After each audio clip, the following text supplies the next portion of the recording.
안녕하세요. 강선미입니다. 오늘은 공인중개사 기본과정 중개사법 16번째 시간으로 부동산 거래 신고 등에 관한 법률입니다. 이게 최근에 몇 년간 되게 많이 출제가 되고 있는 부분이죠. 그리고 지금도 뭐 정부가 부동산 그 가격을 강력하게 이제 잡고 싶어 하는 그런 지금 시절이다 보니까 올해도 많이 나올 것 같고요. 지금 이 부분에 대해서 포스팅이 달랑 1개이기 때문에 그래서 양은 좀 많지만 이 부분만 좀 자세하게 알아놓으면 그래도 많은 문제를 그래도 잡을 수 있지 않을까 그렇게 생각을 합니다. 부동산 거래 신고 등에 관한 법률에서 나오는 용어 먼저 정리를 하고 지나가겠습니다. 여기서 나오는 부동산이라 하면 토지 또는 건축물이고요. 부동산 등이라고 할 때는 부동산과 부동산을 취득할 수 있는 권리까지 포함이 됩니다. 분양권이나 입주권을 말하는 거겠죠. 그리고 거래 당사자라고 하면 부동산 등의 매수인과 매도인, 근데 여기는 이제 외국인 등이 포함이 되죠. 그래서 외국인 등까지 같이 알아두시고, 그럼 외국인 등이 무엇이냐? 자, 대한민국 국적을 보유하지 않은 개인이 있을 수가 있고요. 외국의 법령에 따라 설립한 법인 또는 단체가 있고요. 이제 그 반대가 이제 한국의 법령에 따라 설립한 법인 단체겠죠. 그게 이제 한국에 있는 법인들이고, 설립 자체가 외국의 법령에 따라 설립했을 때는 외국인 등으로 봅니다. 그리고 기타는 외국 정부라든지 대통령으로 정하는 국제기구 같은 것을 외국인 등이라고 봅니다. 그래서 이런 용어 정의 먼저 하고서 내용을 들어가도록 하겠습니다. 자, 부동산 거래 신고제입니다. 부동산 거래를 신고해야 된다. 그거죠. 신고해야 된다. 그런데 무조건 부동산 거래만 하면 무조건 신고를 하는 것이 아니라 그 계약에 따라서 신고를 해야 되는 그 대상 계약이 있겠죠. 자, 무엇이냐 하면은 부동산의 매매 계약이 있고요.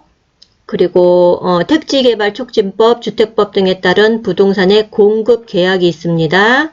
매매 계약, 공급 계약, 그리고 다음의 어느 하나에 해당하는 지위의 매매 계약이 있습니다.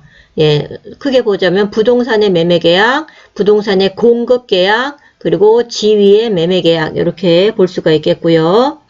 자, 부동산의 매매 계약은 토지 및 건축물의 지분 매매, 지분 매매 계약도 들어갑니다. 그것도 신고해야 되는 거고 면적에 관계없이 신고해야 되고요. 자, 거래 신고 대상이 아닌 것 보겠습니다. 교환이나 증여, 임대차, 전세권, 저당권의 설정 계약, 상속, 판결, 경매 이런 것들은 거래 신고 대상이 아닙니다. 부동산은 일단 매매 계약으로 외워주시고요. 다음에 택지개발촉진법, 주택법 등에 따른 부동산의 공급 계약. 여기 지금 등이기 때문에 사실 책에는 뭐 많이 나와 있어요. 근데 그것을 다 쓰기고 좀 어려워서 이렇게 썼고요. 단 건축법상의 공급 계약 뭐 이런 식으로 나오면 틀리다고 봐야 됩니다. 건축법은 여기서 나오는 그런 법들이 아니에요. 그래서 한마디로 보자면 토지 건축물에 대한 최초의 분양 계약은 신고해야 된다. 이렇게 알아두시고요. 다음에 지위의 매매 계약은요.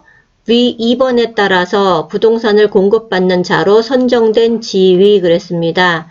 택지개발촉진법, 주택법 등에 따른 부동산을 공급받는 자로 선정된 지위 뭐 이렇게 나올 것 같네요. 그래서 분양권을 딱 떠올리시면 되고요. 다음에 주거환경 정비 등의 사업으로, 그러니까 재개발, 재건축 이런 거죠. 주거환경 정비가. 주거환경 정비 등의 사업으로 인해 입주자로 선정된 지위. 예, 그래서 입주권이에요. 그래서 분양권, 입주권의 매매 계약, 분양권, 입주권의 매매 계약, 이것을 거래할 때 신고를 하는 건데 이 입주권에는 동호수 추첨이 완료된 것입니다. 동호수 추첨이 완료된 것, 요거 문제의 지문에서 몇 번 봤습니다. 그래서 입주권은 동호수 추첨이 완료된 것이고 입주 예정자로 선정될 수 있는 지위 이렇게 나오면 틀린 말입니다. 입주자로 선정된 지위이고 입주 예정자로 선정된 지위 이거 아닙니다. 자, 다음에 거래 신고 대상이 아닌 것 또 보겠습니다. 요 2번하고 3번에서 거래 신고 대상이 아닌 것은 준공 전 분양하는 것으로 주택법에 따른 사업계획 승인 대상이 아닌 주택의 공급계약 또는 분양권, 그리고 건축물의 분양에 관한 법률에 따른 분양신고 대상이 아닌 상업용, 업무용 시설에 대한 공급계약, 이것은 아니라고 합니다. 이것을 뭐 다 외우기도 되게 그렇긴 한데 저도 어떻게 외워야 될지 모르겠는데요.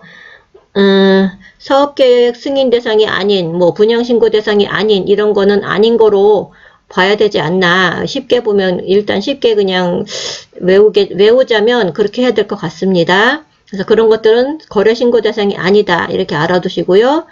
그 다음에는 토지 거래 허가구역 내의 토지 매매 시에 이건 이제 토지 거래 허가구역 내의 토지를 매매할 때는 사전에 토지 거래 허가를 받죠. 그렇다고 해서 사전에 그 토지 거래 허가를 받았다고 이것을 신고하지 않아도 된다. 그것이 아니라 신고해야 된다. 이러는 거죠. 사전에 토지 거래 허가를 받았다 하더라도 이 구역 내의 매매는 신고해야 된다. 그리고 농지도 뭐 비슷한 맥락입니다. 농지에 대한 매매 계약 시에 농지 취득 자격증명 받아야 되잖아요. 그것을 받았다고 해도 신고해야 된다. 그래서 이거 두 개는 그냥 알아두시고요. 그러면 부동산 거래 신고 절차를 보겠습니다. 자, 신고 기한이 있어요. 그러니까 그때 안에 반드시 해야 됩니다. 계약 체결일로부터 30일 이내예요. 계약 체결일로부터 30일 이내. 이게 잔금 지급일이 아니기 때문에 사실 이거 되게 빨리 신고해야 되는 겁니다. 그러니까 강화가 되었다고 볼 수가 있어요. 그래서 잔금 지급일이 아니라 체결일로부터 30일 이내. 그러니까 어영부영 하다가 30일 그냥 금방 지나가죠. 체결하면 30일 이내에 반드시 신고를 해야 된다. 알아두시고 신고 의무자는 직거래인 경우에는 거래 당사자입니다. 직거래는 거래 당사자, 중개거래에 있는 경우에는 반드시 개공사입니다. 반드시. 그래서 여기 중개거래인 경우에는 그 거래 당사자는 신고 의무가 없어요. 그래서 직거래인 경우에는 거래 당사자. 여기에 이제 외국인 등 다 포함이고요. 공동으로 신고해야 되고, 국가 등과 거래 시는 국가 등이 신고합니다. 예, 국가와 개인 이렇게 됐을 때 그 개인은 안 하고 국가가 하게 됩니다. 그리고 혹시 거래 당사자 중에 일방이 거부를 하게 된다면 그 다른 일방이 단독으로 신고할 수 있고요. 이 단독으로 신고할 때에는 거래계약 신고서에다가 단독으로 서명 또는 날인을 하고 계약서 사본 첨부해야 되고요. 단독 신고 사유서 첨부해서 혼자서 신고를 합니다. 이제 공동으로 신고할 때는 계약서 사본이 필요 없어요. 그러니까 원칙으로는 계약서 사본 원래 안 들어가거든요. 원칙은. 근데 단독으로 신고할 경우에는 거래계약서 사본 여기 들어간다는 거 알아두시고, 단독으로 신고할 때는 전자신고 되지 않습니다. 여기까지 알아두시고요. 다음에 중개거래인 경우에는 반드시 개공사가 신고한다고 했고, 개공사가 공동으로 성사시켰으면 공동으로 그 개공사들 공동으로 신고합니다. 거래 당사자는 신고의 의무가 없어서 이 거래계약 신고서 낼 때 그 거래 당사자들의 서명 또는 날인은 필요 없습니다. 예, 참고로 같이 알아두시고요. 신고 관할은 어디냐 하면요. 우리가 보통 이제 신고 관청이라고 얘기를 하는데, 신고 관할지는 부동산 등의 소재지를 관할하는 시장군수구청장이 되겠습니다. 자, 신고해야 될 사항을 보자면 거래 당사자의 인적 사항, 계약 체결일, 중도금 및 잔금 지급일, 그리고 부동산 소재지, 지번, 지목, 면적, 부동산 등의 종류, 실제 거래 가격, 조건이나 기한이 있는 경우에 조건이나 기한, 없으면 생략 가능하고요. 개업 공인중개사의 인적 사항 및 중개사무소, 역시 개공사가 없으면 생략 가능하죠.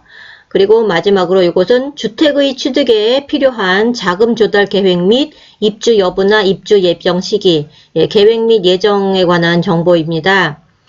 투기 과열지구에 소재하는 주택으로서 실제 거래 가격이 3억인 이상인 주택 거래할 때, 그렇습니다. 언제나 그런 게 아니라 이런 조건일 때 주택의 취득에 필요한 자금 조달 계획 및 입주 여부, 입주 예정 시기 같은 것을 이거는 매수인 단독으로 서명 또는 날인해서 내게 됩니다. 그래서 지금 요거는 특수한 경우니까 요 위에 부분을 보자면 암기를 인계지지목 종면실조중 인계지지목 종면실조중 이렇게 외웁니다. 인계지지목 종면실조중 이렇게 됩니다. 인적사항, 계약체결일, 소재지, 지번, 지목, 그리고 종류, 면적, 실거래 가격, 조건이나 기한, 공인중개사 정보, 그리고 그 밖에 투기과열지구에 소재하는 주택으로서 실거래 가격이 3억 원 이상인 주택 거래 시에는 자금 조달 계획 및 입주 여부, 입주 예정 시기를 매수인 단독으로 서명 또는 날인하여 정보를 제공해서 신고를 합니다. 자, 신고 방법은 방문 신고가 있고요. 그리고 전자문서에 의한 신고가 있고요. 그 다음에 부동산 거래계약 시스템을 통한 계약 시, 그러니까 이거는 지금 매매 계약을 할 때 매매 계약조차 이미 시스템 상에서 계약을 한 거죠. 그래서 그렇게 세 가지의 방법이 있고요. 방문 신고를 보자면 당사자가 직접 신고할 때는 당사자들은 거래계약 신고서에 공동으로 만약에 이제 국가 등이 했다면 국가 등의 단독으로 서명 또는 날인을 하여 일방이 아니면 이제 국가 등이면 국가가 신고 관청에 제출합니다. 그리고 계약서에 사본 제출하지 않습니다. 제출하지 않는 것이 원칙입니다. 그리고 당사자의 제출 대행, 그러니까 법무사 등이 당사자를 대행하여 제출한다는 뜻이죠. 그럴 때에는 대행하는 사람은 위임한 거래 당사자의 자필 서명이 있는 위임장과 위임을 했으니까 그 사람의 자필 서명이 들어있는 위임장 가져가야 되겠죠. 그리고 거래 당사자 신분증 사본을 함께 제출합니다. 제출 대행은 다 전자문서 신고 안 됩니다.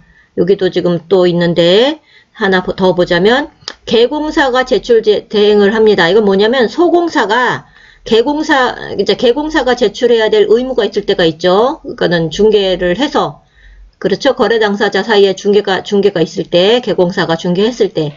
그런데 개공사가 제출할 의무가 있는데 소공사가 개공사를 대행해서 제출한다. 그럴 때에는 개공사 신분증 사본 필요 없고요. 소공사의 신분증을 제시하게 됩니다. 그리고 이때는 위임장도 필요 없습니다.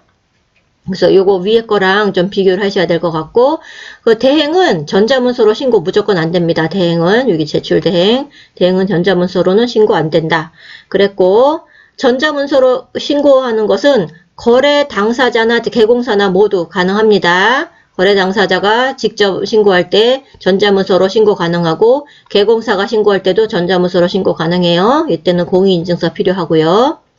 다음에 부동산 거래계약 시스템을 통해서 계약을 했다면 그때는 부동산 거래계약 신고서를 제출한 것으로 본다. 확정일자도 받은 것으로 본다. 그러니까 따로 이 부동산 거래계약 신고는 안 해도 된다는 뜻이겠죠. 그러니까 계약 자체를 부동산 거래계약 시스템으로 통해서 했다. 그렇다면 부동산 거래계약 신고 안 해도 됩니다. 제출한 것으로 본다. 의제가 되는 거죠. 그리고 확정일자도 받은 것으로 확정일자도 따지는 것 같습니다.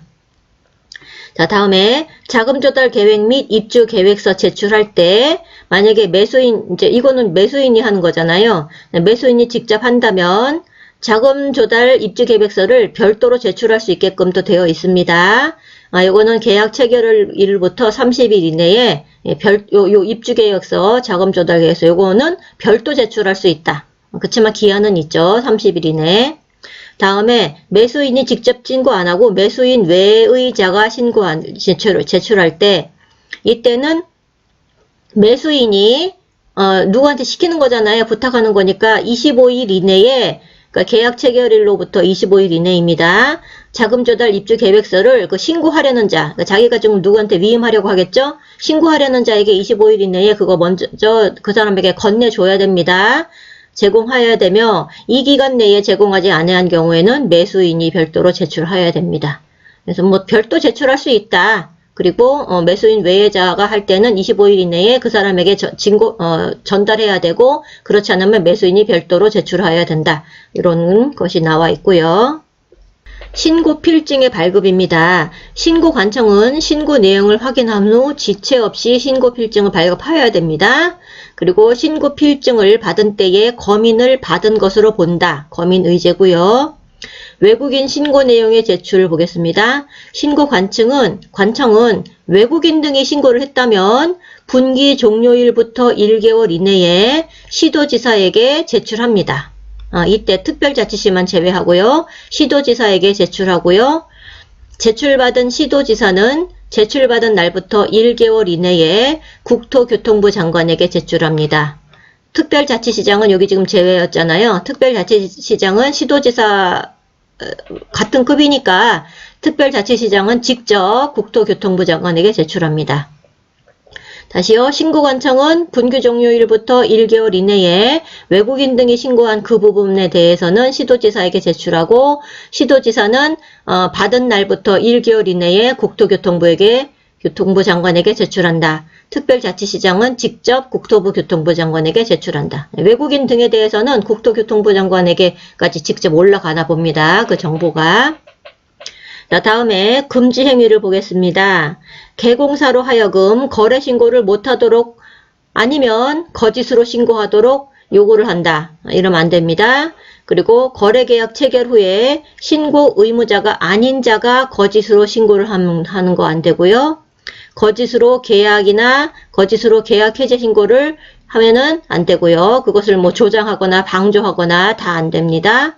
계약을 체결하지도 않았으면서 거래 신고 행위를 했다. 역시 안 되고, 거래 계약을 한 다음에 거래 계약이 해제되지 않았는데도 해제 신고를 했다. 역시 안 되지요.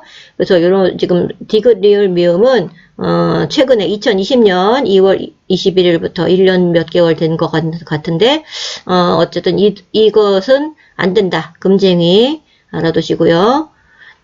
다음에 신고 내용의 검증입니다. 국토교통부 장관은 공정하고 투명한 거래 질서 확립을 위하여 부동산 거래 가격 검증 체계를 구축 운영하여야 된다. 예, 국토교통부 장관이 검증 체계를 구축 운영하고요. 신고 관청은 그 검증 체계를 이용하여 신고 가격의 적정성을 검증한다. 예, 장관은 검증 체계를 구축 운영, 신고 관청은 신고 가격의 적정성을 검증하여야 한다. 이렇게 내용이 나와 있어요. 그래서 거래 당사자나 개공사나 부동산 거래 신고를 하면 신고 내용을 조사를 해야 됩니다. 신고 관청은 신고 내용을 조사를 해요. 그래서 신고 내용의 보완할 것이 있는가, 아니면 뭐 자료 제출할 것이 있는가, 그런 것을 요구할 수가 있고요. 자료 제출을 요구할 수 있는 그런 것을 보겠습니다. 제출을 요구할 수 있는 자료. 신고 내용을 조사하기 위해서 거래 당사자 또는 개공사에게 다음의 자료를 제출하도록 요구할 수 있습니다. 신고 관청이 요구할 수 있다. 이런 거고요. 자료 제출 요구는 요구 사유, 제출 기한 등을 명시한 서면으로 해야 됩니다. 예, 서면으로 제출 요구를 해야 되고요. 필요하다면 거래 계약서 사본을 요구하고, 입금표 또는 통장 사본, 그리고 거래 대금의 지급을 위한 행위. 내가 그 거래 대금을 지급하기 위해서 이제 돈을 마련하고 용통할 거 아니에요. 그 증명 서류, 대출이라든지 아니면 정기예금에 만기 수령을 했다거나 해약을 했다거나 주식 등을 처분했다거나 이런 행위에 대한 증명 서류 제출을 요구할 수 있습니다. 그리고 만약에 이제 받은 거래 대금이 있다면 다른 용도로 이제 지출했다면은 지출을 했다라고 증빙할 수 있는 그런 자료 같은 거, 이런 자료를 요구할 수 있다. 이렇게 나와 있고요. 조사를 하고 난 다음에 결과를 보고합니다. 조사한 신고 관청은 결과를 시도지사에게 보고하고요. 시도지사는 내용을 취합하여 매월 1회 국토교통부 장관에게 보고하여야 됩니다. 그리고 부동산 거래에 대해서 정정이나 변경이나 해제 등이 발생하여도 신고를 합니다. 자, 이번에는 제재를 보겠습니다. 3천만 원 이하의 과태료가 있어요. 과태료 중에서 3천만 원 이하는 엄청나게 큰 거죠. 그래서 그거를 지금 보자면, 거래 계약을 체결하지 않았음에도 거짓으로 부동산 거래 신고를 한 자. 예, 계약은 없는데 신고는 했다 이거죠. 이러면 3천만 원 이하고요. 거래계약 신고 후에 계약 해제를 하지 않았음에도 해제를 하지 않았어요. 그랬는데 거짓으로 계약 해제 신고를 했어요. 그러니까 해제는 안 했는데 해제 신고를 했죠. 이것도 3천만 원 이하. 그리고 거래대금 지급을 증명할 수 있는 자료를 제출하지 아니한 자. 자료 제출하라고 요구했을 때 그 요구를 부응하지 않은 자. 자료 제출하지 않아도 역시 3천만 원 이하의 과태료가 됩니다. 그럼 이번에는 500만 원 이하의 과태료를 보겠습니다. 부동산 거래 신고를 하지 아니한 자. 신고를 해야 되는 의무가 있으니까 신고를 하지 않으면 500만 원 이하의 과태료. 다음에 거래계약 해제 신고를 하지 아니한 거래 당사자. 당사자가 해제 신고를 하지 않았어요. 해제를 했으면 해제 신고를 해야 되죠. 그런데 당사자가 해제 신고하지 않으면 500만 원 이하 과태료. 개공사로 하여금 신고를 하지 못하게 하거나 거짓 신고를 요구한 자 역시 500만 원. 거짓으로 하는 부동산 거래 신고를 조장하거나 방조한 자 조장 방조 500만 원 이하. 거래대금 지급을 증명할 수 있는 자료 외의 자료. 여기선 지금 요 디귿이랑 여기 미음이랑 위에 지금 이제 그 증명할 수 있는 자료를 제출하지 않으면 3천만 원 이하, 증명할 수 있는 자료 외의 자료를 제출하지 않으면 외의 자료도 이제 요구할 때가 있을 거 아니에요? 그것을 제출하지 않으면 500만 원 이하예요. 아니면 거짓으로 제출해도 500만 원 이하가 되겠습니다. 다음에 취득가격의 100분의 5 이하의 과태료예요. 5%겠죠? 5% 이하의 과태료. 신고 의무자 또는 신고 의무자가 아닌 자로서 부동산 거래 신고를 거짓으로 한 자에게는 부동산 등의 취득가액의 100분의 5에 해당하는 이하에 해당하는 금액의 과태료를 부과한다. 이렇게 되어 있고요. 그러니까 이제 거짓으로 한 자 이렇게 되겠네요. 거짓으로 한 자는 100분의 5 이하에 상당하는 금액의 과태료. 그 다음에 과태료 부과 징수하는 사람은 신고 관청이 되겠습니다. 그리고 과태료 부과 사실 통보인데요. 이거는 개공사일 때입니다. 자, 개공사에게 과태료를 부과한 신고 관청은 부과일부터 10일 이내에 해당 개공사의 사무소 관할 시군구에게 부과 사실을 통보하여야 한다. 이렇게 나와 있습니다. 자, 이번에는 자진신고자에 대한 감면입니다. 자진신고하면 좀 과태료를 제해주는, 감해주는 그런 것 같은데요. 신고관청은 위반 사실을 자진신고한 자에 대해서 감경 또는 면제할 수 있습니다. 50% 깎아주는 것이 감경, 전체를 다 이제 안 내도 되게끔 해주는 것이 면제입니다. 신고를 조사가 시작되기 전에 했다면 100% 그러니까 면제가 됩니다. 만약에 시작된 후에 신고를 했다면 50%만 감경이 됩니다. 조사가 시작되기 전에 신고를 하면은 과태료를 면제받을 수 있게 되겠습니다. 그리고 감경이나 면제가 불가능한 경우는 법령을 위반한 사실 등이 신고관청에 통보된 경우, 그리고 과거 1년 이내에 자진신고를 해서 3회 이상 과태료 감경 면제를 받은 자, 3회 이상 감경이나 면제를 받았다면 네 번째부터는 안 되나 봅니다. 1년 이내에. 그렇다는 거고요. 정정신청, 변경신고, 해제신고를 보겠습니다. 먼저 정정신청인데요. 신고 내용의 일부를 잘못 기재했어요. 이것은 처음부터 그 오류에 따라서 잘못 기재를 했다는 뜻이죠.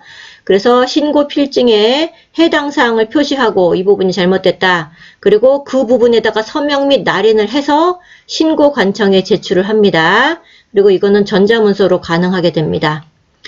그래서 정정 신청을 할 수 있는 사항으로는 거래 당사자의 주소, 전화번호 또는 휴대전화번호, 그러니까 단순 변경 가능한 것들인 것 같아요. 본질적인 거는 안 되고 실수로 전화번호를 잘못 불러줬다 그런 경우에 가능한 것 같고, 거래 지분 비율은 정정할 수 있습니다. 그리고 개공사의 전화번호나 상호, 사무소 소재지 가능하고요. 거래 대상 건축물의 종류 정도는 가능합니다. 뭐 지목, 면적, 거래 지분 및 대지권 비율까지도 가능합니다. 자, 거래 대상 건축물의 종류, 아니면 거래 대상 부동산 등의 지목, 면적, 거래 지분 및 대지권 비율 이런 거는 정정 가능하고 정정할 수 없는 항목이 있습니다. 실제 거래 금액 안 되고요. 중요한 거죠. 실제 거래 금액이랑 계약 일자, 당사자 성명과 주민번호 이것이 바뀐다는 거는 사람이 바뀐다는 거니까 안 되겠죠. 그리고 부동산의 소재지 안 됩니다. 소재지 이거 아주 중요한 사항들이기 때문에 이것 자체가 바뀐다는 건 거래가 변경이 되지 않으면 이것을 적용할 수는 없어요. 그래서 이런 것들은 정정할 수 없는 항목으로 들어갑니다. 같이 외워두시고요. 그 다음으로는 변경신고인데요. 변경신고라는 것은 뭐 처음에 그 신고할 때 단순 실수, 착오 이런 것이 아니라 일부 사항이 중간에 변경이 된 경우에요. 그러니까 계약 내용이 변경될 수도 있는 거죠. 그러니까 나중 사정으로 변동됐을 때 변경 신고 할 수 있습니다. 근데 단 등기 신청 전에만 변경 신고 가능합니다. 자, 보자면 거래 지분 비율이라든지 거래 지분 그리고 거래 대상 부동산 면적, 계약의 조건이나 기한, 거래 가격. 여기서 이제 거래 가격도 나올 수가 있죠. 1억으로 하기로 했는데 1억 2천으로 바뀌었다거나, 그러니까 계약이 변경됐다는 뜻입니다. 그래서 거래 가격도 변경 신고 가능하고요. 중도금, 잔금, 지급일 같은 것들, 그리고 공동 매수의 경우에 일부 매수인이 변경됐다. 일부 매수인이 변경된 거는 변경 가능합니다. 그리고 거래 대상 부동산이 다수이다. 부동산이 다수이다. 그런 경우에 일부 부동산의 변경 가능합니다. 그런데 변경할 수 없는 항목이 있어요. 계약일, 부동산의 소재지, 그리고 매수인, 물건의 추가나 교체. 예, 매수인의 추가 안 되고요.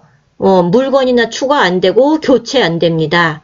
그래서 이런 거 지금 뭐 일부 매수인의 변경은 되지만 매수인의 추가, 매수인의 교체 안 된다. 그리고 물건의 추가, 물건의 교체 안 된다. 이렇게 잘 알아두셔야 되겠습니다. 자, 다음에 계약 해제 등의 신고입니다. 만약에 계약이 해제됐다면 당사자가 직접 할 수가 있는데요. 거래 당사자는 해당 거래의 해제나 무효 또는 취소가 발생한 경우에는 그 해제 등이 확정된 날부터 30일 이내에 신고관청에 공동으로 신청해야 됩니다. 당사자는 의무입니다. 공동으로 신청하여야 한다. 이랬고요. 전자문서로 신청 가능하고요. 만약에 일반 거부라면 단독 신청 가능하고요. 근데 개공사가 거래계약의 그 해제를 신고할 때는요, 할 수 있다예요. 예, 의무가 아니에요.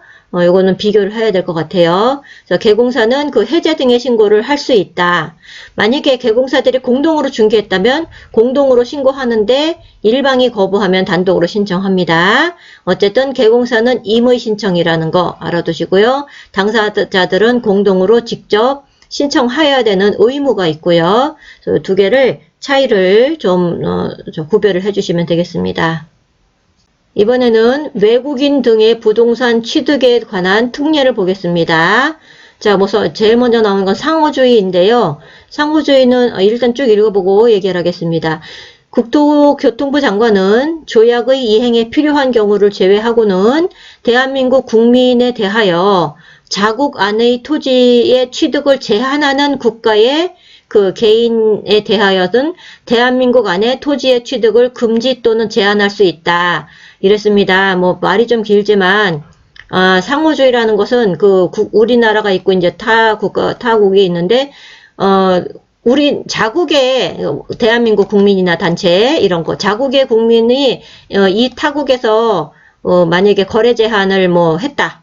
취득을 제한을 했다. 그러면은 그 국가가 우리나라에 와서 그런 부동산 거래할 때도 우리도 제한하겠다. 예, 이런 그 개념을 잡고 계시면 되겠습니다. 그것이 상호주의예요. 다음에 부동산 등의 취득 신고를 보겠습니다. 계약에 의한 부동산 등의 취득 신고예요. 매매, 교환, 증여계약 다 모두 해당이 되고요. 계약 체결일부터 60일 이내에 신고관청에 신고하여야 한다. 예, 외국인 등은 매매, 교환, 증여계약 계약에 의해서 부동산을 취득했을 때에는 계약 체결일부터 60일 이내에 신고관청에 신고하여야 되겠죠. 자, 매매를 원인으로 계약했을 때 부동산 거래 신고를 하였다면 지금 여태까지 위에서 봤던 부동산 거래 신고, 그 외국인 등도 포함, 이렇게 처음에 얘기를 했었는데 기억이 나시는지 모르겠지만, 어쨌든 외국인 등도 부동산 거래 신고 해야 되거든요. 그래서 매매를 원인으로 그 외국인 등이 부동산 거래 신고를 했다면 이 본 취득 신고는 신고를 한 것으로 봅니다. 그리고 이제 그거 말고는 교환이나 증여계약은 부동산 거래 신고는 하지 않고 이 취득 신고만 하게 되겠죠. 그래서 약간 좀 자세히 알아두셔야 됩니다. 약간 좀 차이가 있습니다. 그리고 이것을 위반하면 300만 원 이하의 과태료가 됩니다. 그리고 계약에 의한 취득 신고가 아니라 계약 외의 원인으로 인한 취득입니다. 이때도 역시 취득 신고합니다. 자, 상속, 경매 등 계약 외의 원인으로 취득했을 때 취득한 날부터 6개월 이내에 신고하여야 되고요. 이 상속, 경매 같은 계약 외의 원인으로 취득을 했을 때 신고를 안 하면 100만 원 이하 과태료입니다. 계약에 의한 취득 신고 안 하면 300만 원 이하 과태료. 계약 외의 원인으로 취득했는데 신고를 안 하면 100만 원 이하의 과태료. 이렇게 되겠습니다. 그리고 그 밖에 계속 보유 신고로가 있는데요. 소유권이 외국인 등으로 변경된 경우, 제가 이렇게 짧게 썼지만 무슨 뜻이냐면은 그 소유권을 가지고 있는 뭐 개인도 있고 법인도 있고 단체도 있고 할 거 아니에요. 이 사람들이 지금 외국인이 아니라 이제 대한민국 국적에 였는데 외국인 등으로 변경이 됐다는 거예요. 뭐 개인으로 치면 국적 변경할 수 있겠죠. 그래서 외국인이 됐다면 그 변경된 달로부터 6개월 이내에 이 지금 자기가 가지고 있는 이 소유권이라고 그랬으니까 자기가 가지고 있는 그 부동산에 대해서 계속 보유를 하고자 하면 신고관청에 신고를 해야 된다. 이런 거죠. 그래서 이렇지 않으면 100만 원 이하의 과태료가 되겠습니다. 그러니까 외국인이 아니었다가 외국인이 되었다. 그러면 변경이 된 날로부터 계속 보유를 6개월 이내에 신고하여야 된다. 위반 시 100만 원 이하의 과태료다. 이렇게 알아두시면 되겠습니다. 그리고 외국인 등이 토지 취득을 할 때 허가를 받을 경우가 있어요. 그러니까 토지만 해당인데 허가를 받는다는 거, 허가 안 받으면 취득을 못 하겠죠. 예, 그런 경우가 있는 거예요. 그러니까 언제나 그런 건 토지면 뭐 전체가 다 그런 것은 아니고 이런 토지일 때만 취득을 할 때에는 미리 허가를 받아야 된다. 이런 겁니다. 자, 허가 대상 토지를 보자면 취득하려는 토지가 다음의 어느 하나에 해당되는 토지라면 계약을 체결하기 전에 신고관청으로부터 토지 취득의 허가를 받아야 한다. 다만 토지 거래 계약에 관한 허가를 받은 경우에는 그러하지 아니하다. 토지 거래 계약에 관한 허가를 미리 받았다면 또 이것도 안 해도 된다. 그렇게 나와 있고요. 그러면은 다음에 어느 하나 어디냐 하면은 군사기지 및 군사시설 보호구역 아니면 지정 문화재 보호물 그런 것들의 보호구역 그리고 생태경관 보전지역 그리고 야생동물 특별보호구역 이런 구역 내에서의 토지를 취득하려고 하면 미리 계약 체결 전에 취득 허가를 받아야 된다. 이렇게 외워두세요. 군사, 문화재, 생태, 야생동물 다 중요한 부분이죠. 그래서 그렇게 외우시고 다음에 허가 신청을 받은 신고관청은 15일 이내에 허가를 할지 불허가 할지 처분을 내려야 되고요. 허가를 받지 아니한 토지 취득 계약은 효력이 발생하지 않아요. 무효입니다. 받아야만 되는 거고 받지 않으면 안 된다는 거죠. 위반하면 2년 이하의 징역 또는 2천만 원 이하의 벌금이 되겠습니다. 자, 이렇게 해서 중개사법 16번째 영상이었어요. 부동산 거래 신고 등에 관한 법률에 대해서 영상을 여기서 마치도록 하겠습니다. 시청해 주셔서 감사합니다.